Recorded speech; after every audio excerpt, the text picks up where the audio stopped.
Hello, this is Robben Ford welcoming you to this video course on my particular approach to contemporary blues guitar playing. Some of the things we'll be looking at will be scales used in soloing over traditional blues progressions, chord voicings and rhythms used in comping. We'll talk about string bending and picking techniques, and I'll also show you some blues licks you can use when soloing. So thank you very much for joining me, and I hope you enjoy this video as much as I enjoyed making it.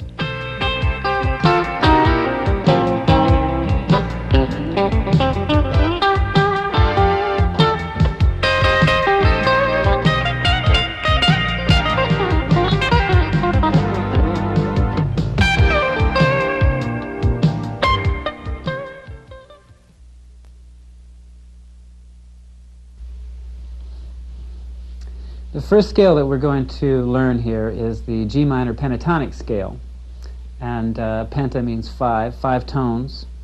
The notes of the scale are G, B flat, C, D, F, and G again, and they can be played with a lot of different fingerings, and really you should learn to play them all over the guitar neck, ideally. I'll give you one fingering of it right now. It goes like this.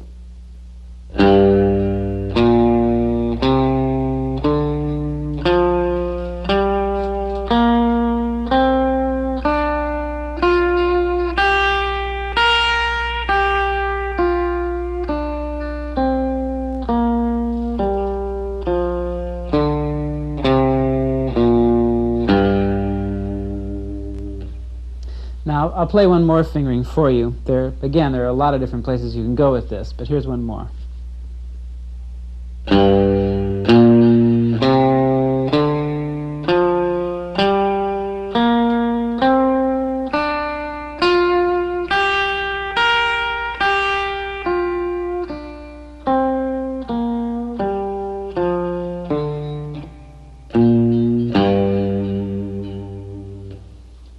Now I'll play over a simple blues rhythm in G without chord changes using only the pentatonic scale so you can hear what it sounds like.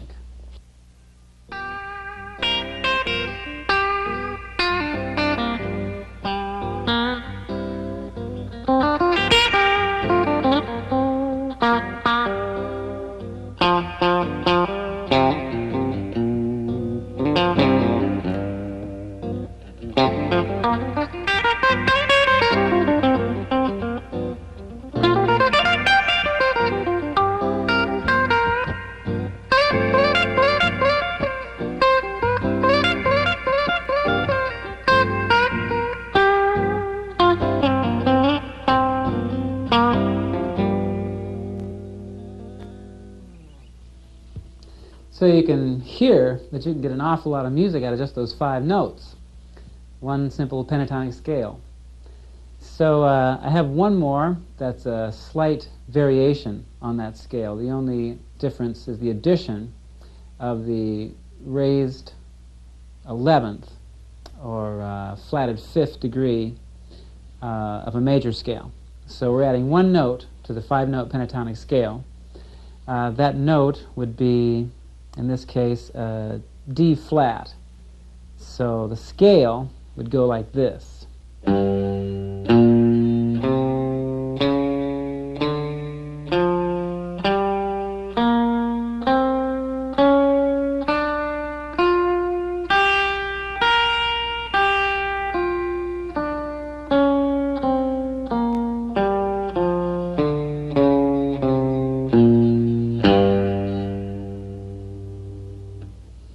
So I'll play a little bit out of that scale again against just a G7 vamp, so you can hear that. Here we go.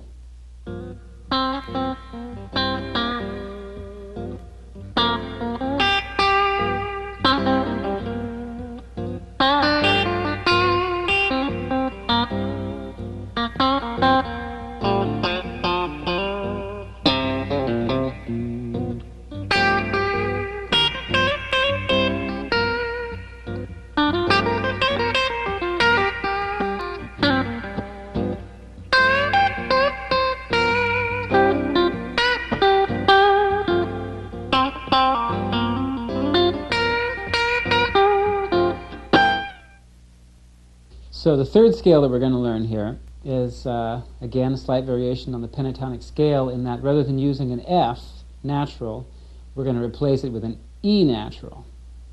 So you still have 5 notes, but an E natural instead of the F. And that scale sounds like this.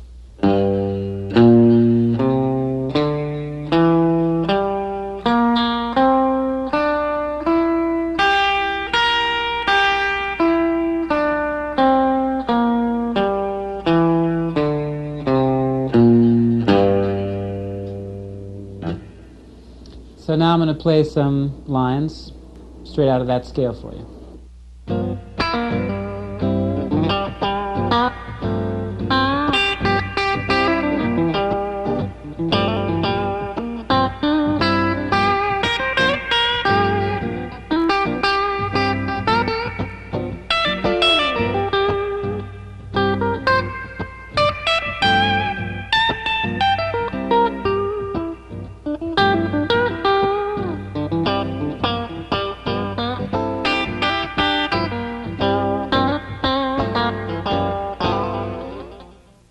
Now there's a quality about this particular scale that I've always liked a lot, and that there's a certain brightness in it, a certain upness in using that E instead of the F. So it's got a little sweeter sound.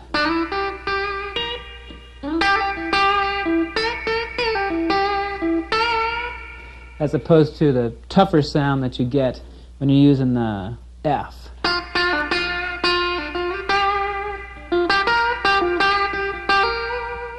It's a little bit more cheerful or something.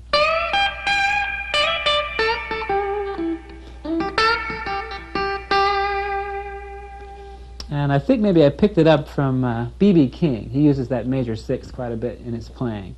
So my playing really is a combination of these 3 scales whenever I'm playing in a basic blues setting. I would say 90% of what you'll hear will be just those things.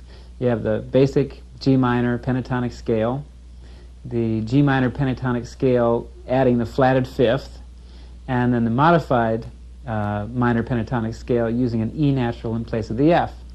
So I'll play for you a little bit now demonstrating the use of all 3 of those things.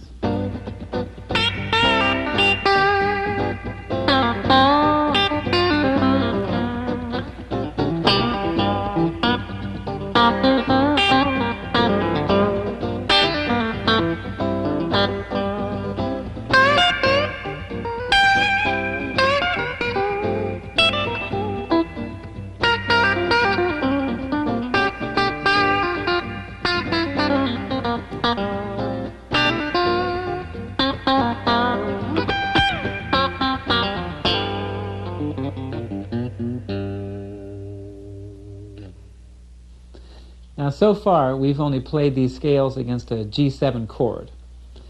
But now we're going to play them against all 3 chords of the blues progression, key of G, and again, the basis of it is the G minor pentatonic scale. But it's interesting to note that these same notes have a different quality when played against the other 2 chords in the progression. So I'm going to show you what those notes are against the C and the D chords and how they sound and their function. So first we have the G7. The G is the tonic note. B flat is the minor 3rd. C is the 4th. D is the 5th. F is the 7th. And G is the tonic. Now when played against the C7, these notes have a different quality and actually have they come from different points in the scale. So the G is the 5th degree of a C, B flat is the 7th, C is the tonic, D is the 9th, F is the 4th, G is the 5th. Now against the D7 chord, G becomes the 4th, B flat becomes the raised 5th, C becomes the 7th, D becomes the tonic, F becomes the raised 9th, and G is the 4th.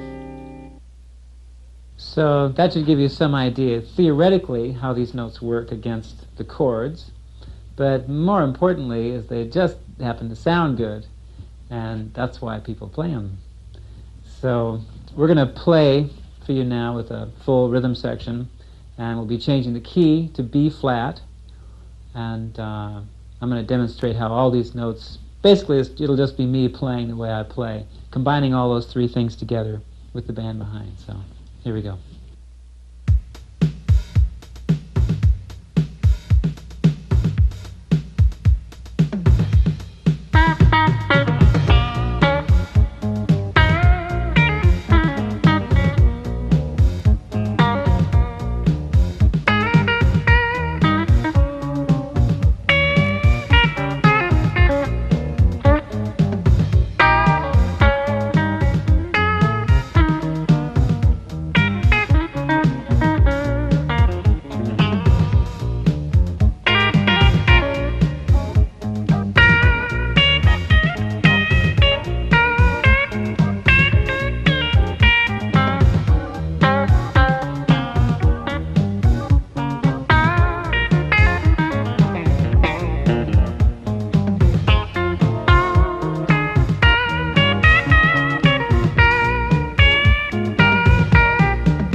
Now, in tandem with knowing the fingerboard well enough so that you know where the notes are that you want to play is the way you're going to finger these notes.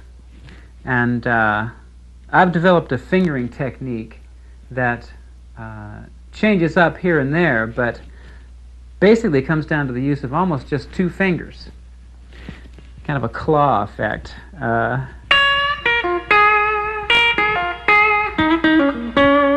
I'm using my first finger and my little finger, which is being reinforced by the third finger. And I think that this finger comes in to strengthen it a little bit as well, but primarily these two fingers are sort of webbed together, and the pressure going on the pinky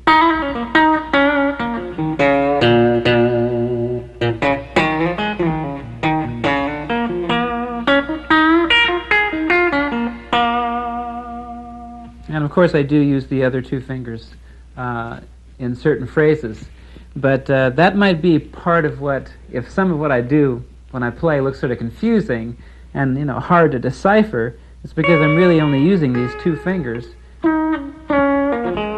and jumping around the guitar.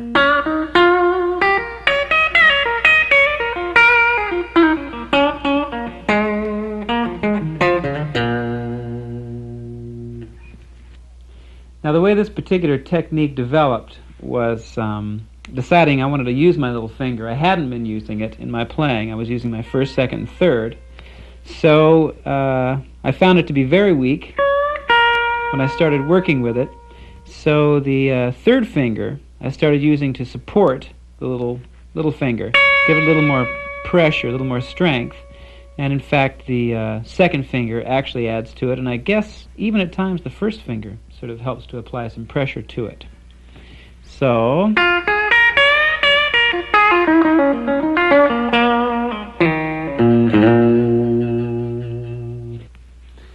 now this little idiosyncrasy has sort of become a strength for me. I seem to be able to get a lot of power and put a lot of feeling and emotion into notes, particularly on bending and and whenever I'm using vibrato. So, for instance, just a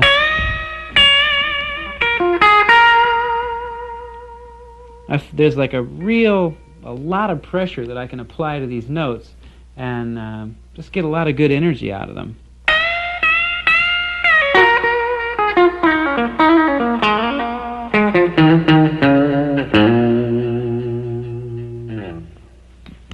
It could almost be regarded as a weakness, I suppose, because I'm sort of limiting the use of my fingers to some extent.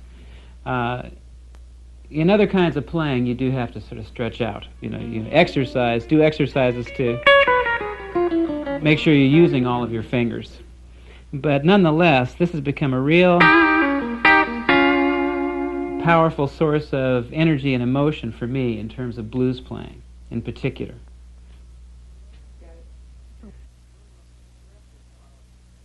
One of the most expressive qualities in blues playing is the use of vibrato. And there are a lot of different styles, different ways of playing vibrato. B.B. King has his style, Albert Collins has his style, Albert King. All the blues players have their own particular style of playing, and it actually is a real definitive part of their playing. You can really tell them apart from each other largely by their use of vibrato. I'll show you a couple of particular types that have popped up in my playing. First of all, as opposed to bending a note, holding it and putting a vibrato on it, I'm a lot more likely to play a line,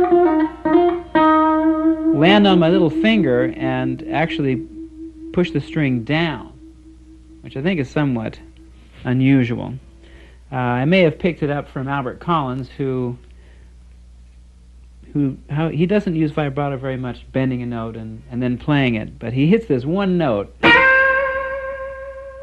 a lot. In fact, it's like 90% of Albert Collins' guitar solos is hitting that one note and putting that kind of vibrato on it. I think he uses his third finger to do it. But it feels real good to me, partially because I have a lot of strength on this little finger.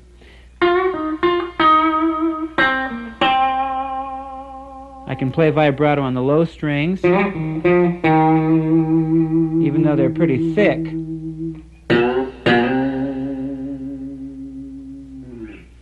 Whereas it might be a little more, you can't really bend with your first finger or second finger on those low strings too well. It really serves you to have your vibrato go down. On the high E string, you're really going to have to bend up, and your vibrato will have to go that direction. But as I think you can see, I don't do a lot of combining the bending and vibrato technique. I play a note, play a phrase, land on the note that I want to hear the vibrato on, and play it.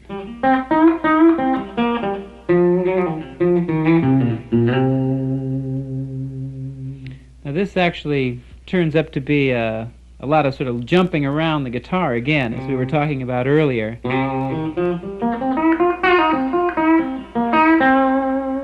I could practically play, I could play a very long phrase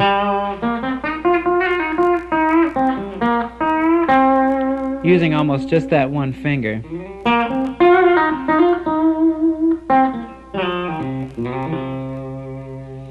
And again, the vibrato is a downward movement without the note being bent.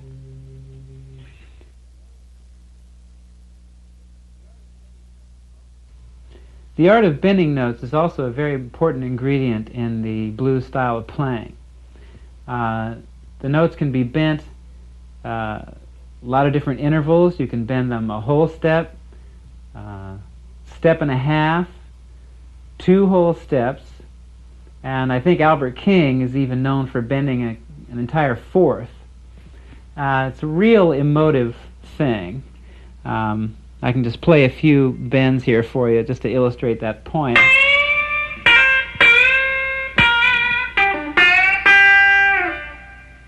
There's such that crying quality that you find in the bending of notes that's real emotive. The pentatonic scale, really, you can bend any one of those notes up to the next one. And they're probably the most common bending tones. is just the notes from one point to the next in the pentatonic scale. From the first to the third, minor third of the minor pentatonic. From the minor third to the fourth. From the fourth to the fifth. From the fifth to the seventh. And the seventh to the tonic again.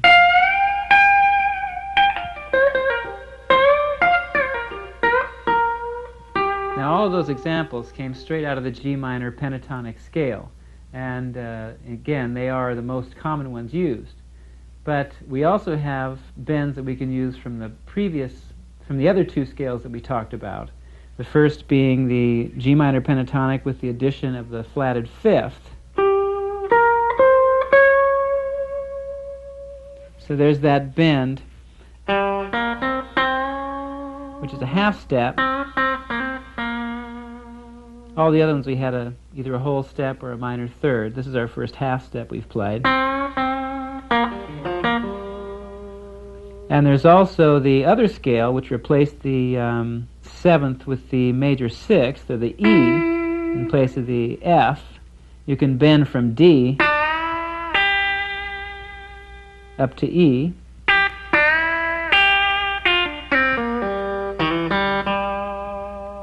So there's a couple of more notes that we can actually use for bending. Now, something else that I've found sort of fun to play with is bending between the minor and the major third of whatever chord we're in. So if we're playing in G, so we're bending between, which is the major third and the minor third.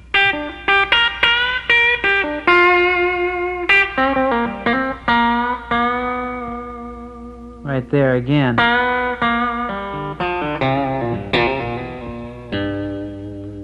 I like that sound. I think I picked it up from Miles Davis. He did a lot of that, playing off major third, minor third, and a lot of chromatics in his playing. So that's similar to the half step between the fourth and the flatted fifth.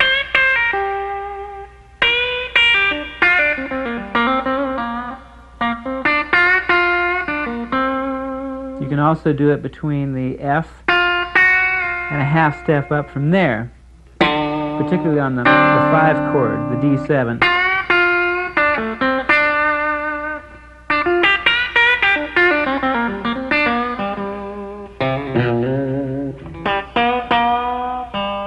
Again, minor third, major third there. So there's a few tips on bending notes.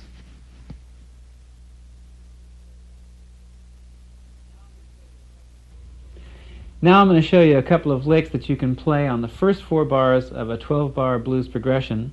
The key of C. There'll be a 2-bar count off in front. I'll start playing in the 2nd bar, and then the rhythm section will begin on the 3rd. Sounds like this.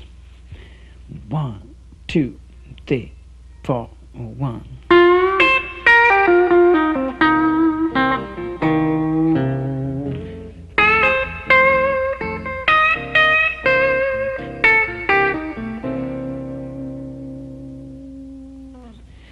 Now the first lick was based on that pentatonic scale which included the flatted fifth, and the second one that I played was the pentatonic scale which, instead of using the 7th degree, used the 6th degree.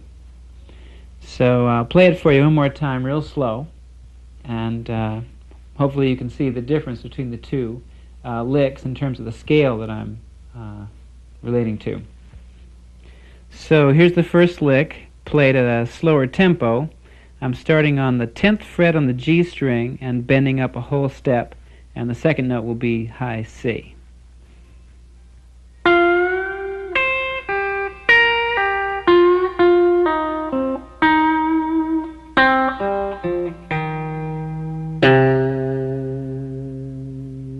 One more time.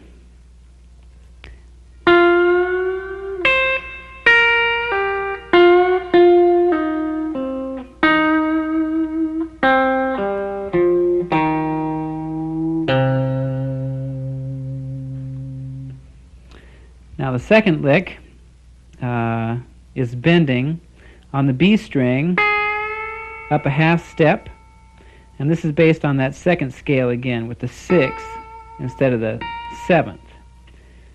So it goes like this.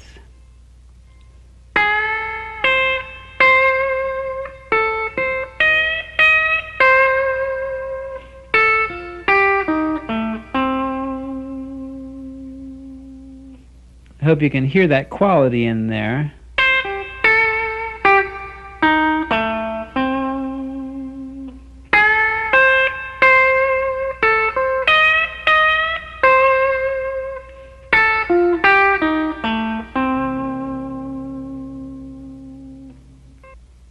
Now I'll play 2 more lines for you that you could play over the next 4 bars of a 12-bar blues progression. The first chord here is going to be an F, as we're playing, basically we're working on a 12-bar blues form in the key of C. This is the 5th bar of that progression. So it goes like this. 1, 2, 3.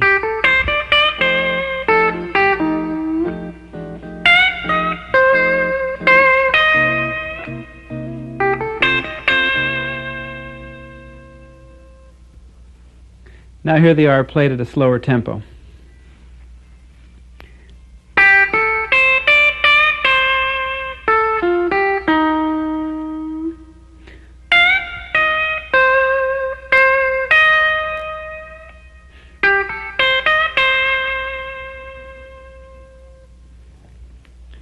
Now we'll move to the last 4 bars of the same progression, and the first chord will be a G, then it'll move down to F, and then back to C. So here we are with the rhythm section. 1, 2, 3, 4.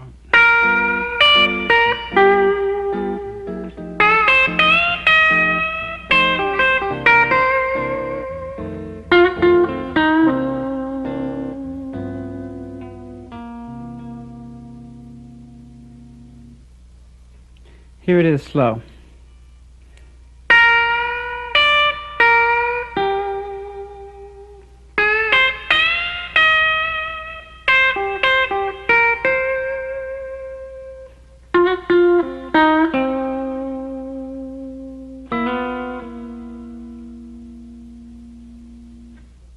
So now we'll play all those licks strung together, and we should have a full 12-bar blues progression under our hands. Here we go. 1, 2, 3, 4, 1.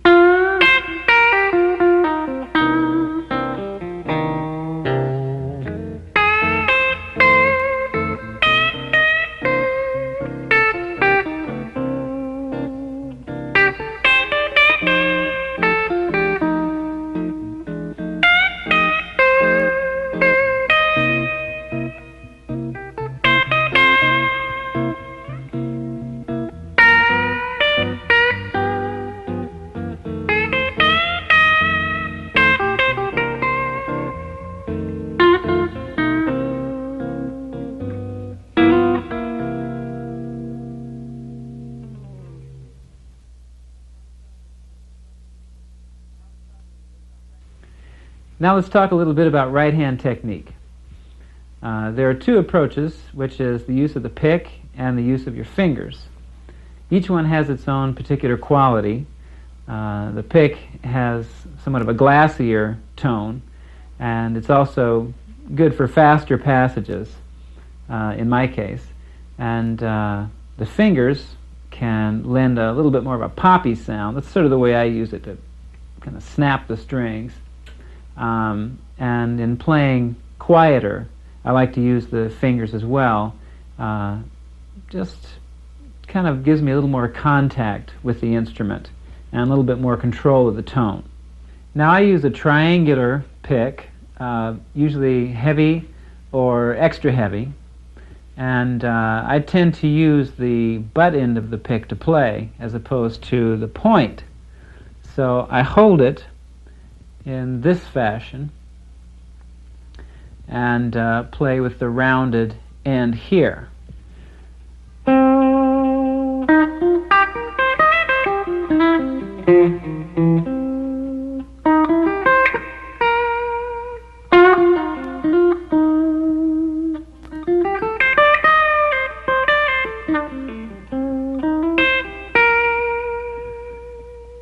you notice I brought my fingers into play there.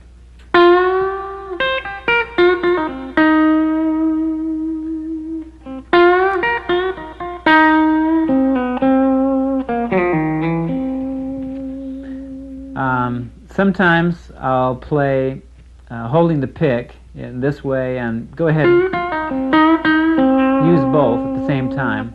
Or if I'm really into just playing with the fingers specifically, I'll put the pick in between my fingers like so and just play with the thumb and basically the middle finger on the right hand. That's a lot of thumb using just the thumb there.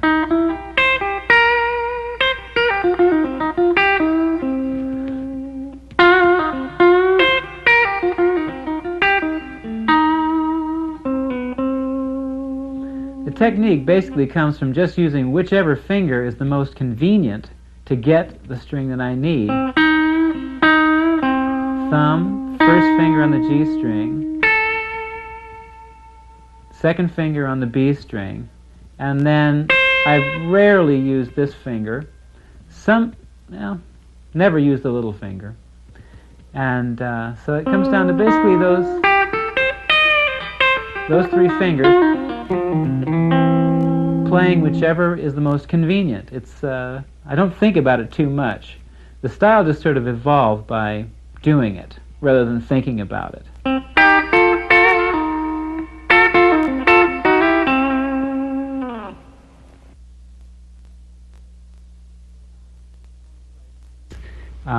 I want to play kind of some slow-mo blues here for you, so you can see and hear some phrases at a nice pace, and you might be able to pick a few of them up from the tape. So here's some 12-bar blues, key of C. Here we go. 1, 2, 3.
So now we're going to talk a little bit about rhythm playing behind another soloist.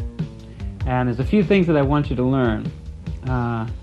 There'll be a few chords that will reappear, and voicings that even look alike that when moved to another relationship to the chord that we're going to sound a little bit different.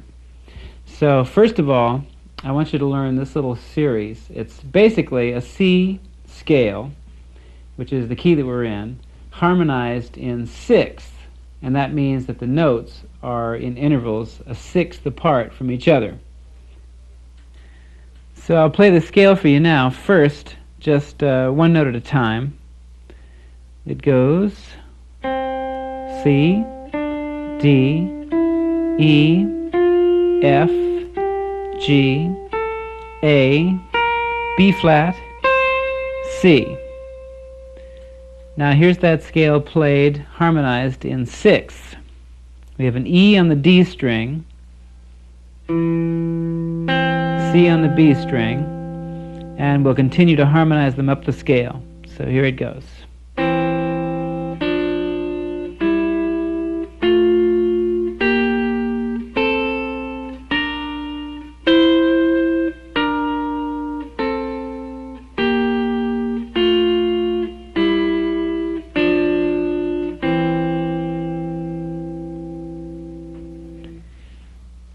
Now that was one way of playing this scale across the neck of the guitar in this key. Of course, anything that you play you can find in other places on the neck. The same notes can be played in different places on the guitar, so you should look around, find these all over the neck as much as possible.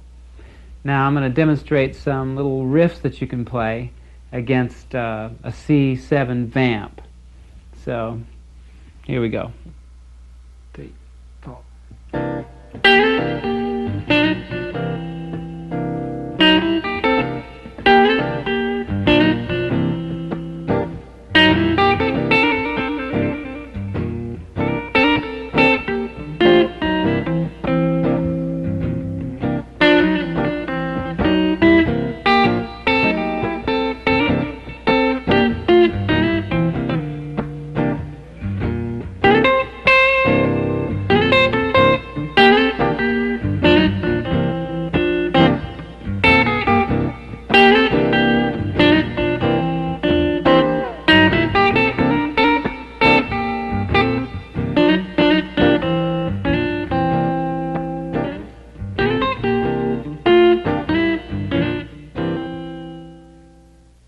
So there's some comping against just C7 chord.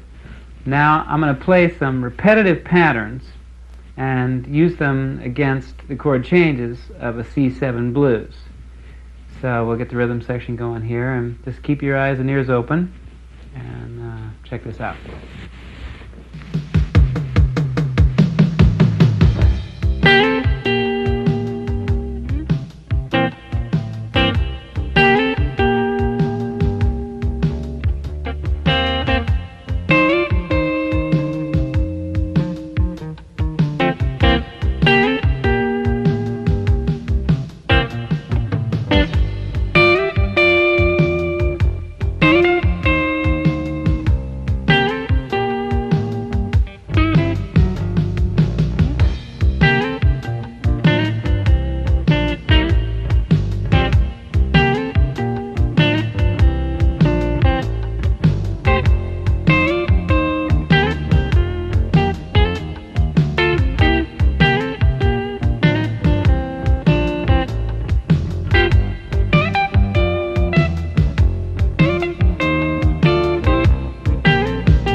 Now I want to show you 5 chord voicings that I use a lot in blues. They can take you a long way. First of all, the first voicing is C7. This is the way I finger it. C on the bottom, B flat, E natural, and G on the B string, okay? You can play it this way if you like, but it makes it a little bit tougher to get the next voicing I'm going to show you, which is a very simple triad. This is an F triad spelled C, F, A on the 10th fret. I'm barring it with just my 3rd finger.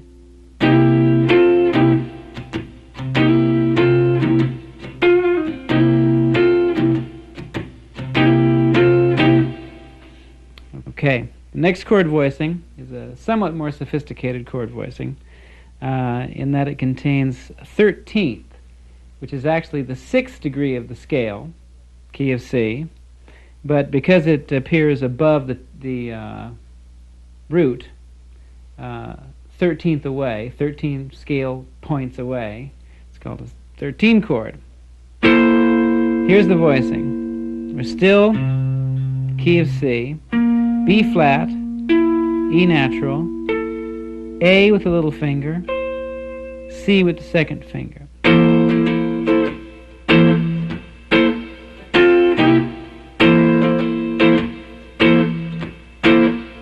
Now the next 2 voicings are both F9 voicings, but the 2nd doesn't contain the 3rd. Now the first one does, and it looks like this. There's an A natural on the A string, E flat, G, C. And the other one can be played. It's exactly the same voicing, just in a different place on the guitar. But I want you to play it with your 1st finger, deadening the lower strings. Yeah, deadening the lower strings. And not playing the 3rd. So you've just got E flat, G, and C on your 1st finger. And that's how you can do that, which is very funky.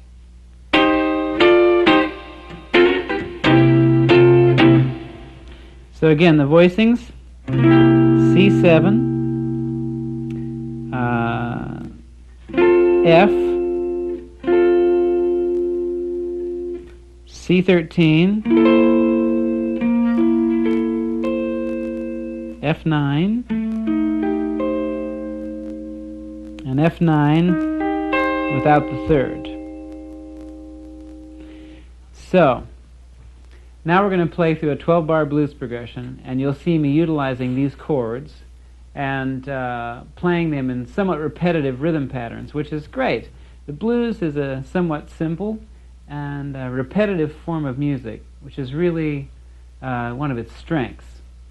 So particularly in comping, you can play the same rhythm and almost the same chord voicings, and it gives the whole thing some drive. So we'll get the band going here, and I'll play some examples of that for you. So here we go.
So now I'm going to play a few rhythms for you using similar chord voicings, but with a different rhythm section underneath it, and give you some ideas of how to play some rhythm against different rhythms, if you will.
So I want to show you a couple more voicings.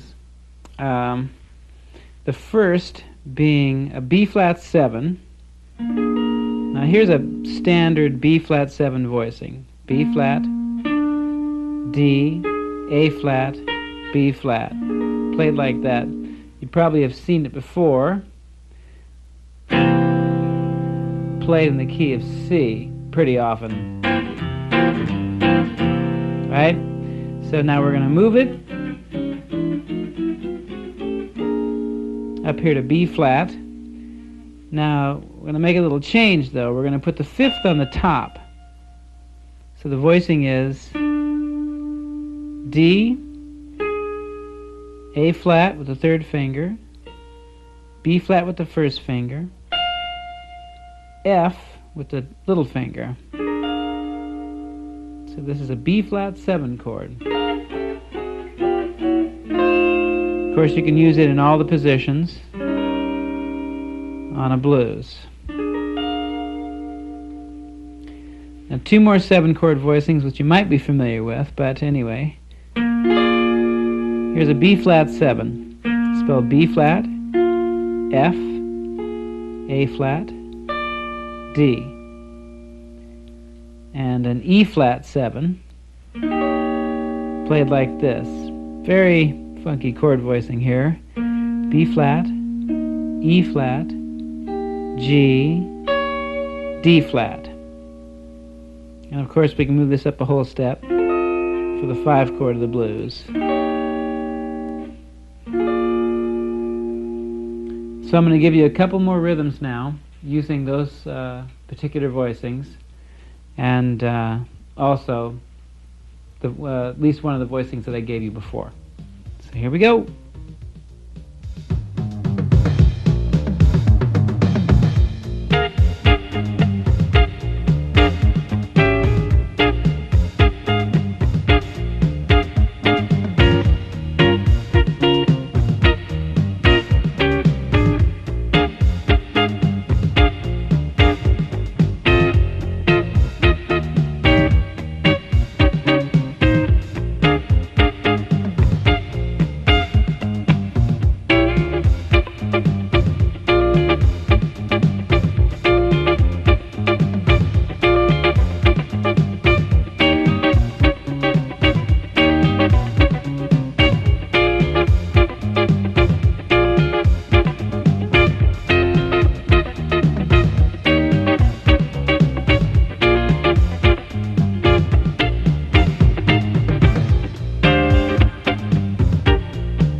So thanks again for joining me.